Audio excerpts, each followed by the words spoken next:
नमस्कार, मैं श्वेता और आप देख रहे हैं न्यूज फाउंडेशन। 2024 लोकसभा चुनाव आने वाला है। ऐसे में हर पार्टी सीट को लेकर काफी ज्यादा एक्टिव नजर आ रही है।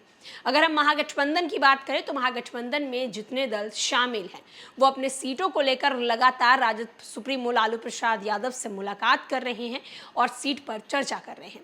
लेकिन सबसे बड़ा सवाल अब ये खड़ा हो रहा है कि क्या राजद सुप्रीमो लालू प्रसाद यादव महागठबंधन से वीआईपी के प्रमुख यानी कि मुकेश सहनी ने भी सीटों को लेकर कोई बातचीत की है क्या?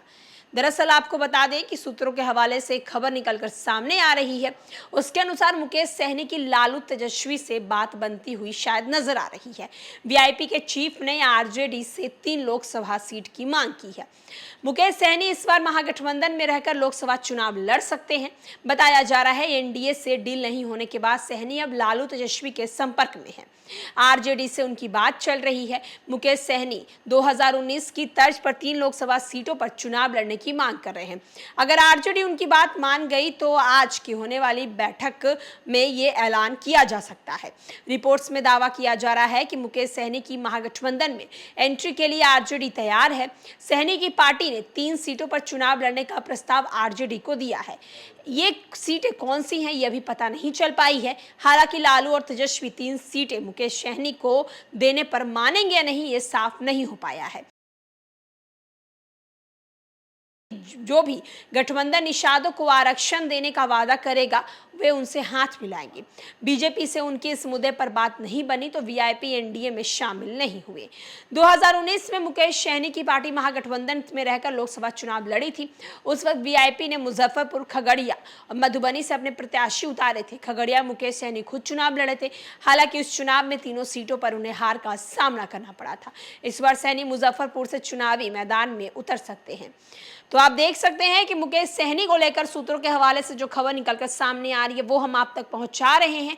और अब मुकेश सहनी आगामी लोकसभा चुनाव महागठबंधन में रहकर लड़ सकते हैं। एनडीए से डील फाइनल नहीं होने के बाद अब वीआईपी की आरजेडी से बात चल रही है।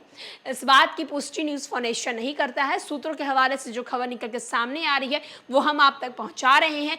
मुकेश सहनी पहले एनडीए से सीटों को लेकर बातचीत किए, लेकिन एनडीए की तरफ से मुकेश सहनी को हरी झंडी नहीं मिली, यानी कि उनके साथ नहीं मिला। तो इसके बाद अब मुकेश सहनी महागठबंधन में शामिल होना चाहते हैं। अगर महागठबंधन इनकी बातों को मानती है और मुकेश सहनी जिन 3 सीटों पर चुनाव लड़ने की बात कर रहे हैं अगर महागठबंधन उसमें हामी भरती है तो मुकेश सहनी महागठबंधन का हिस्सा हो सकते हैं, यानी महागठबंधन में शामिल हो सकते हैं। आपको बता दें कि 2019 के चुनाव में मुकेश सहनी महागठबंधन से लड़े थे। 3 सीट पर मुकेश सहनी ने अपने प्रत्याशियों को उतारा था, लेकिन उसमें उन्हें हार मिली थी। अब देखना होगा कि मुकेश सहनी को लेकर महागठबंधन क्या कुछ सोच रही है और क्या वीआईपी सुप्रीमो मुकेश सहनी सचमुच महागठबंधन में जा रहे हैं। जैसे ही कुछ अपडेट सामने आएगा हम आप तक पहुंचाएंगे। फिलहाल के लिए इस खबर में इतना ही। तमाम बड़ी खबरों के लिए देखते रहे न्यूज फाउंडेशन। धन्यवाद।